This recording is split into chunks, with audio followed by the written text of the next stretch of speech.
చింతాకు పొడికి కావాల్సిన వస్తువులు: ఎండుమిరపకాయలు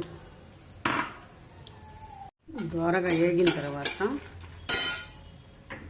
వేరుశనగ,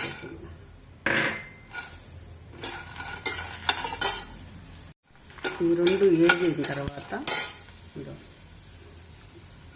నువ్వులు,